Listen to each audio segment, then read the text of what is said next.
Shalom, Shalom Bawakar, Kal Halalim Labano Yahweh, Bahasham, Yahweh Shai, Bahasham Rakakwadash. Double honors to the apostles, elders, elder bishops of Great Millstone. Shalom to the prophets of that body, and Shalom to the 144,001 May peace and blessings be upon you and your households in the spirit of endurance. Excuse me. We're getting home soon, Yasharala. As you can see, different parts of the world, especially all the strongholds of the so-called white man, Esau, Edom, Idumeans, are falling apart. I'm going to play a cross-section. The channel's called Voice of Britain, and not making any money out of this. It's fair use. And I'm just going to go along with the agenda that's already being stated within the video. I'm making no money out of this whatsoever in any shape or form. All right. This is just going to be a cross-section of people across the UK. And what they're saying is simple as that. They're fed up in the cost of living crisis within the UK, and how the mirth, the vibrancy, and how the land was once was, and how people moved and partied and worked and played hard, worked hard, all that kind of thing, is over, right?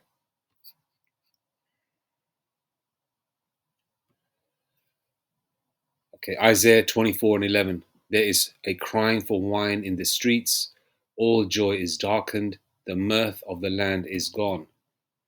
What is the definition of mirth? Definition of mirth, M-I-R-T-H.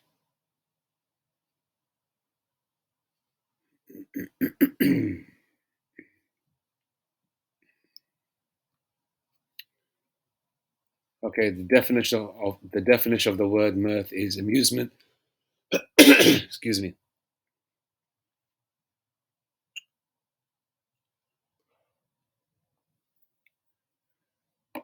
Salakia for that. The definition of the word mirth is amusement expressed in laughter or a feeling of happiness and gaiety. All right. Archaic meanings: joy, delight, or pleasure. Okay. Which is a common meaning in Old or Middle English days, or Middle English, Old or Middle English. Okay. Eternal bliss, expressions of joy. Right? So let's read it again.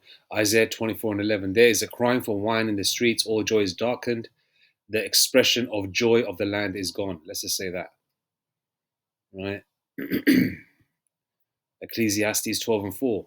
And the doors shall be shut in the streets when the sound of the grinding is low, and he shall rise up at the voice of the bird, and all the daughters of music shall be brought low.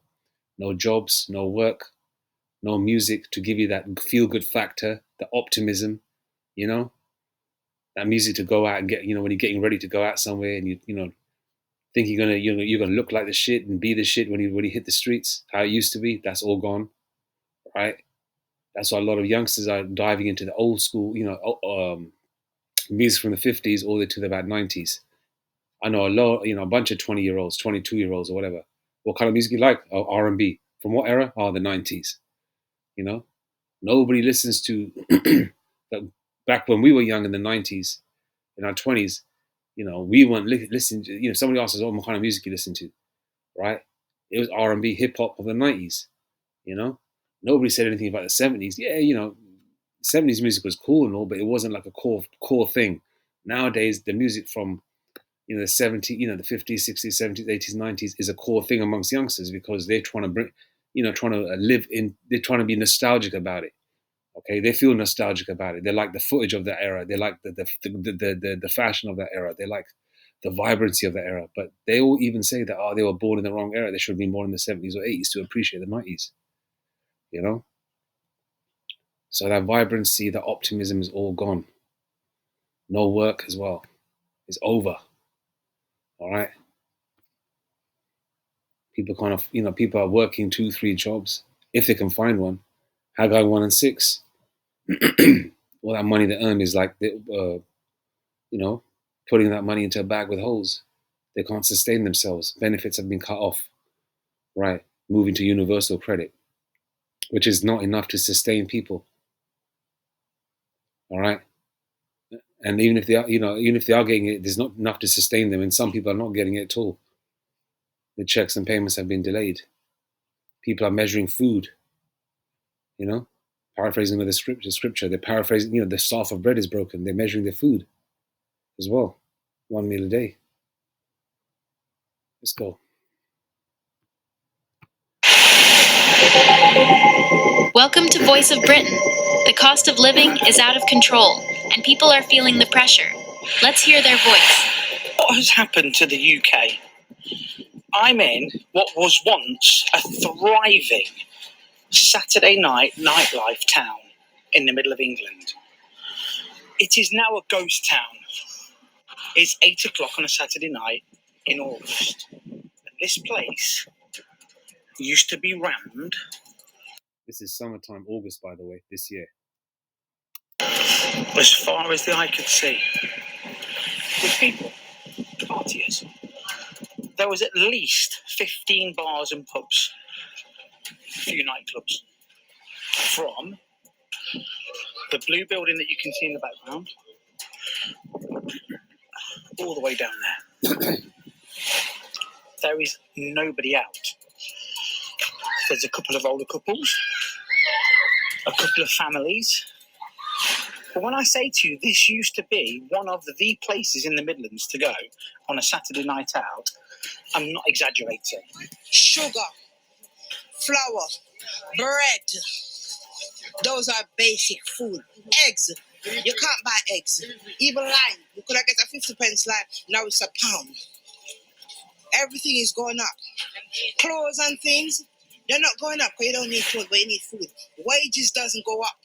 In the COVID time, I put my life on the line to save other people.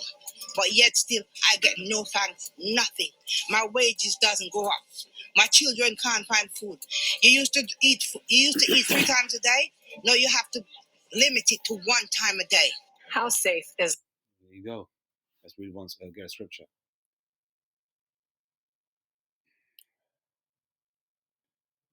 Break the staff of bread, King James Version. I paraphrased this. I thought I'd read it. Since the Benjaminite lady there was talking about eating 1 meal a day, I've made videos before of Edomites saying the same thing as well. Ezekiel 4:16. Moreover, he said unto me, Son of man, behold, I will break the staff of bread in Jerusalem, and they shall. Excuse me. Moreover, he said unto me, Son of man, behold, I will break the staff of bread in Jerusalem, and they shall eat bread by weight and with care, and they shall drink water by measure and with astonishment. Okay? The Lord is breaking the staff of bread. Okay? Food is not coming in, shelves are empty. And then on top of that, the food that's there is being overpriced, or, inflation, money is weaker, So people can't afford to buy the little extras. So they're measuring their food and they drink. Okay? And soon it's going to get even worse. All right? Wait till the electricity gets shut down. Wait till these stores, are turning you away because they don't have anything. Okay? Then you're going to be, you could be outpriced where you can't afford it at all, even before the, because of inflation, even before the complete crash.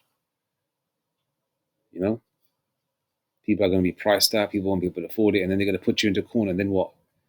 Okay, that's why they're pushing the digital ID, right? And then while that's being pushed here in the UK by Keir Starmer, then you got Elon Musk, right? Got the first man in the UK with a brain chip, or right, which is the charagma, the mark of the beast, Revelation 13:16. So it's all coming together, right? See the picture being built up. London. 3 things that don't concern me, and 3 things. 1 time a day. How safe is... 3 times this doesn't go up. My children can't find food. You used to eat 3 times a day. Now you have to limit it to 1 time a day. How safe is London? 3 things that don't concern me and 3 things that do. I feel pretty safe walking around London by myself on busy streets until up around midnight. I also freely use my contactless card to pay for everything. Concerns about having my stuff stolen? Not really, but I always use a crossbody bag or a backpack with many compartments, and my valuables are buried pretty deep. However, I would be very concerned about using my mobile device in the street because mobile theft is huge here. If I want to actually have a life, And then that mobile theft being done, mobile theft is alluding to, if you think about it, to phones not being safe, you know, cyber security, cyber crime, and then, you know, with the technological aspect, and then you got mobile phones being stolen as well, you know, being shipped back to China and other parts of the world, you know, which will lead to the digital wallet being not so secure. And then, you know, what's going to be the next level? Put the chip in your hand or your forehead, you know. The only way that can be removed is if somebody actually runs up to you and chops your head or arm or your hand off. That's the only way, right? They've got to separate your limb to acquire that charagma that's buried in you. Okay, so having it within you will give greater security, right? That's why I think all these mobile phone thefts are happening as well, whether they're real, staged, or AI. Either way, you know, it's going to allude or moving towards people taking their chip into their hand or forehead. Let's hear what that American Edomite woman said. Well, she looks to be an Edomite, but you know, the Lord knows, more than likely an Edomite. But let's see what this American Edomite woman says. Again, regarding the phone part. Everything. Concerns about having my stuff stolen? Not really, but I always use a crossbody bag or a backpack with many compartments, and my valuables are buried pretty deep. However, I would be very concerned about using my mobile device in the street because mobile theft is huge here. if I want to actually have a life, I have to work. It's as simple as that. You know, this week I have 26 quid in my bank account. I can't buy much food for 26 quid. Have you seen how much takeaways cost these days? Yeah. I mean, it's gone up really badly, hasn't it? I mean, for example, we have a kebab shop local to us, and for 4 people, having a burger, a couple of kebabs, chips, and whatever, we're talking nearly 40 quid. You know, doner meat and chips, £10 chicken, large chicken kebab, £10.50. Pizzas, like 30 quid. You know, and we had a Chinese the other day. We only had a couple of meals and a bit of rice and a prawn toast and all that. 47 quid. I mean, what is happening? It's getting to the point now where it's just not worth having. You find it all quite depressing? Yeah, it is. It is. And it's getting even worse now. They're putting the petrol up as well. Everything's going up. It's ridiculous. I can't. I'm frightened. I sit indoors for 3 days. I've got a car out there with a mobility scooter in with a hoist. But what's the point of going out when you can't afford? Okay, guys, I hate complaining. I love living in London. Like, it's beautiful. But, like, honestly, why is it costing me £6.90 now to brush my teeth? And that's not only it. £7.15 for toothpaste. Okay, guys, I hate... You're never going to get much sympathy when you're earning £120,000 a year, but that does mean you're paying about £40,000 worth of tax. What the actual hell is going on in the UK? I actually think it gets worse and worse every single day. We're literally getting taxed left, right, and centre. It's actually getting to the point where I feel like most people are just working to survive. Like, they're literally living paycheck to paycheck. They don't do anything else other than go to work because they literally can't afford it. Like, actually, what kind of life is that? Like, what are we all doing? I think a lot of people are opening their eyes to actually what's going on in the UK now. Like, they're actually realising that we've all been kind of brainwashed into believing that we go to school, get an education, get a good job, when in actual fact that just keeps us trapped. And the lifestyle isn't even good here. The weather is crap. Everybody is miserable. I am literally fed up of being here, getting to the point where I am thinking about going elsewhere. There actually isn't any such thing as work-life balance for most people. Now, let me know, has anyone left the UK? If you've left the UK, where have you gone?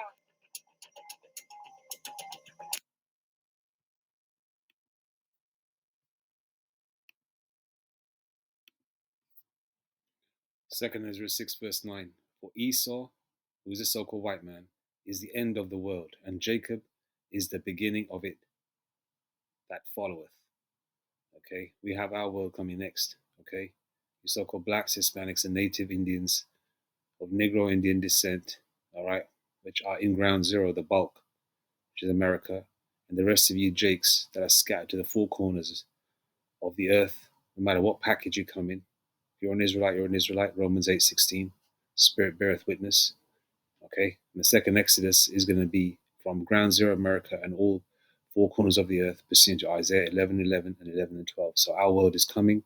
We can see Esau's world falling apart. All praise to Yahweh Bashem Shai.